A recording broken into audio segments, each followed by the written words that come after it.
까놓고 이야기하면 갤럭시 S25 엣지 카메라 가격대 생각하면 아쉽습니다. 탑재된 미야카도 광렌즈가 만드는 결과물은 분명히 최선이고 훌륭합니다. 하지만 망원 렌즈가 없는 물리적인 한계가 분명히 존재합니다.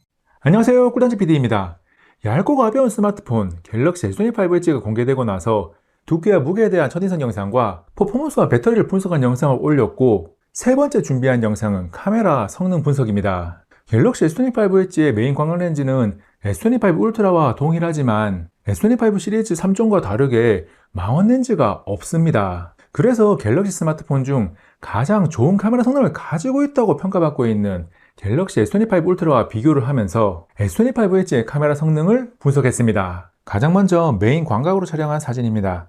S25 엣지와 S25 울트라로 촬영한 사진을 동시에 보고 있는데, 표시를 해두지 않으면 촬영 기종을 구분할 수 없습니다. 이역화소를 지원하는 1.3분의 1인치 크기의 이미지 센서에 f1.7밝기를 가진 24mm 렌즈라는 물리적인 스펙이 동일하고, 이미지 처리를 하는 프로세서도 동일합니다.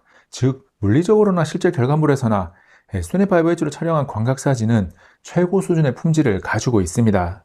다음 초광각 사진 역시 기본 설정값인 12MP로 촬영을 하면 S25 엣지와 S25 울트라의 초광각 렌즈가 물리적으로 다르지만 결과물은 거의 비슷해서 우열을 가릴 만한 차이가 없습니다. 비교는 아니고 초광각 렌즈로 촬영한 근접 촬영 사진을 빠르게 여러 장 넘기면서 보면 품질이 충분히 좋습니다. 다만 S25 울트라는 50MP를 지원해서 해상도를 높여서 촬영을 할 수 있고, 가장 좋은 상태의 초광각 사진을 자세히 비교하게 되면 S25 울트라가 S25 엣지보다는 조금 더 좋습니다. 평범한 모습의 초광각 사진을 하나 더 보고 있는데, 이번에도 확대를 해보면 S25 울트라의 50MP가 선명도나 질감의 표현 등에서 우위에 있음을 알 수 있습니다. 망원 렌즈처럼 물리적으로 없는 것은 어쩔 수 없지만 어차피 넣어줄 곳이라면 초광각도 S25 울트라와 동일하게 넣어줬으면 어땠을까라는 아쉬움이 남습니다. 이런 아쉬움을 충분히 느낄 수 있는 가격대죠. 광각과 초광각을 비교적 간단하게 분석을 했다면 지금부터 나오는 망원에 대한 이야기는 깊게 들어갑니다. S25 엣지에서 망원 렌즈가 없다는 아쉬움이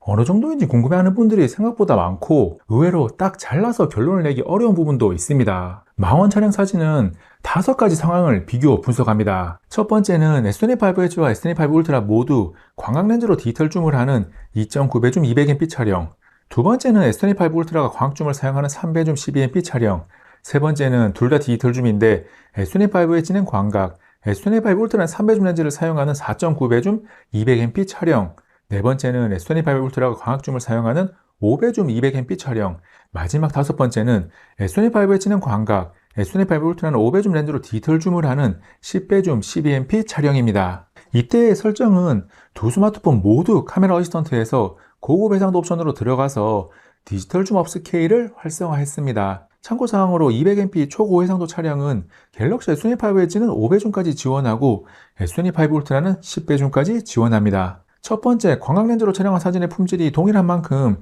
똑같이 광각 렌즈로 디지털 줌을 하는 2.9배 줌 역시 우열을 가릴 만한 차이를 발견할 수 없습니다. 광량이 충분한 곳이든 부족한 곳이든 사진의 선명도, 노이즈, 색감 등 모든 것이 차이가 없습니다. 두 번째, 3배 줌 망원 촬영 비교부터는 차이가 발생합니다. S25 엣지는 디지털 줌이고 S25 울트라는 광학 줌이니까 언뜻 생각하면 광학 줌이 더 좋지 않을까라는 생각이 드는데, 실제 결과는 그렇지 않습니다. 촬영한 결과물을 함께 보면 일단 빛이 충분한 환경에서는 약간의 색감 차이 이외에 품질은 비슷합니다. 그런데 조도가 낮은 편인 곳에서 사진을 찍으면 작은 화면으로 봤을 때는 비슷해 보일 수 있는데, 일부분을 확대해서 보면 선명도나 노이즈 처리 등에서 S25 엣지가 더 좋다는 것이 확인이 됩니다. 쌓여있는 책과 DVD를 찍은 사진을 하나 더 보면 역시나 비슷해 보이는데, 일부분을 확대해서 보면 S25 엣지의 사진 품질이 더 좋습니다. 그런데 피사체와 배경 사이의 거리가 먼 상황에서 앞쪽 꽃에 초점을 맞추고 찍으면 피사체부터 배경까지 멀어지면서 흐릿하게 처리하는 아웃포커싱 효과는 S25 울트라가 조금 더 자연스럽습니다. 배경에 아웃포커싱이 많이 되는 것을 심도가 얕다고 표현을 하는데, 광학 줌인 S25 울트라가 심도가 더 얕은 거죠. 세 번째 망원 비교는 4.9배 줌입니다. 3배 줌을 비교할 때처럼 사용하는 렌즈의 종류는 같지만 둘 다 디지털 줌을 사용하고 비교 결과가 다릅니다. 아무래도 S25 엣지는 광각 렌즈의 디지털 줌 숫자가 올라갈수록 품질이 훅훅 떨어지는 것이 보이기 시작하고, S25 울트라는 상대적으로 3배 줌 렌즈를 이용한 4.9배 줌 디지털 줌이 은근히 볼만합니다. 다양한 색상인 환경을 찍으면 색감의 표현이 S25 울트라가 더 실제 가깝게 나오고 S25 엣지는 조금 톤 다운 됩니다. 책장에 꽂힌 책을 찍어서 일부분을 확대하면 선명도나 노이즈 처리에서 S25 울트라가 더 좋습니다. 이어서 전화기 소품과 머거전을 촬영한 사진을 보면 S25 울트라가 더 밝게 찍혔는데 이게 눈에 보이는 모습에 더 가깝습니다.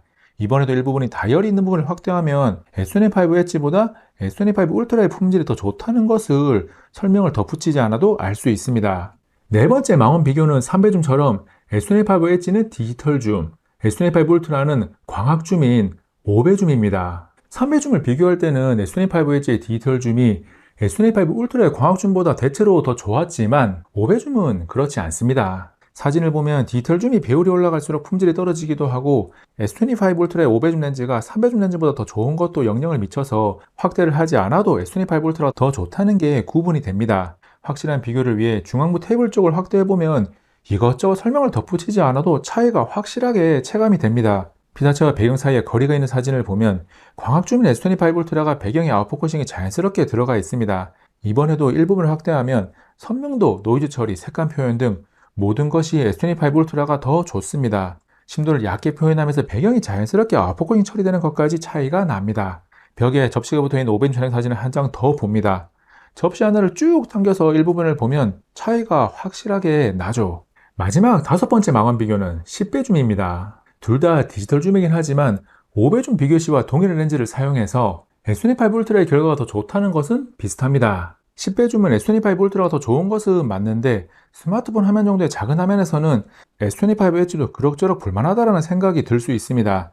책이 있는 것을 확대하면 선명도 등 품질 면에서 S25 울트라가 더 좋다는 것을 쉽게 알 수 있습니다.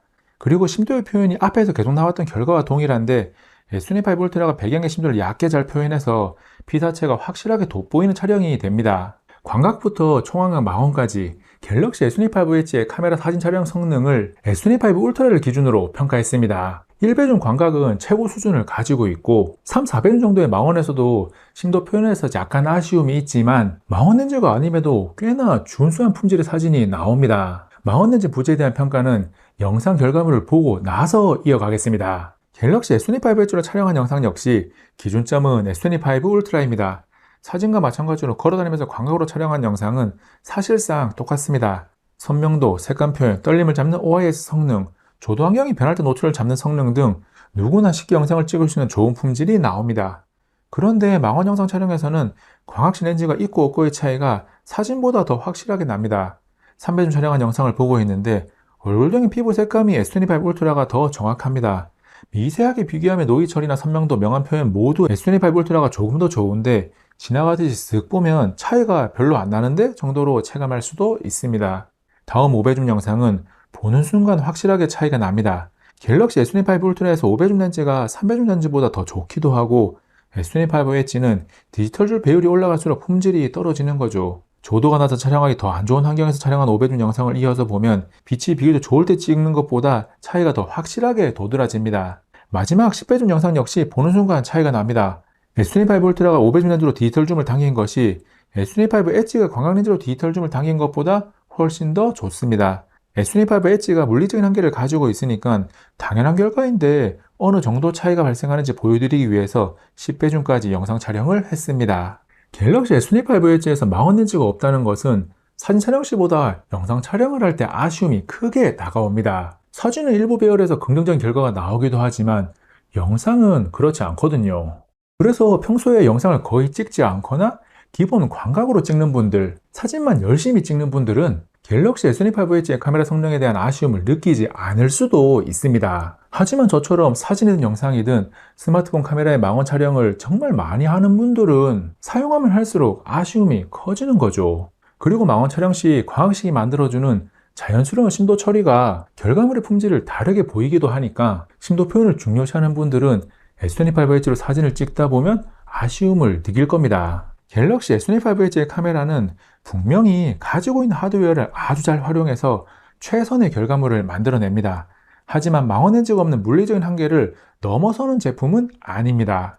카메라 성능을 분석하면서 영상 속에서 아쉽다는 표현을 반복해서 여러 번 했는데 150에서 160만원 정도 하는 스마트폰이니까 이런 아쉬움이 욕심은 아닙니다. 물론 S25H가 가지는 최우선 가치가 얇고 가볍다는 것이고 마운틴을 탑재하게 되면 두께나 무게에서 마이너스 되는 부분이 생길 테니까 우선 가치를 고려한 최선의 선택이라고 평가합니다. 갤럭시 S25H가 공개된 직후부터 모서리에 범퍼가 달린 500원짜리 투명 케이스 하나 끼워서 사용을 시작한 지 2주가량 시간이 지났는데 6.7인치 대화면을 매우 가볍게 사용할 수 있다는 것이 너무너무 매력적입니다. 써보기 전에는 그냥 얇고 가볍게 나왔나 보다 정도의 감흥인데 직접 사용해보면 와 라는 탄성이 나올 정도로 매력적이거든요. 그래서 무엇을 중요시 하느냐에 따라서 가볍고 얇은 가치가 카메라에 대한 아쉬움을 덮고도 남기도 하고 카메라를 중요하다고 판단해서 그래도 갤럭시 S 시리즈는 울트라다 라고 생각할 수도 있습니다. 이번 영상에서는 S25 플러스를 비교하지는 않았는데 S25 플러스의 300줌 렌즈가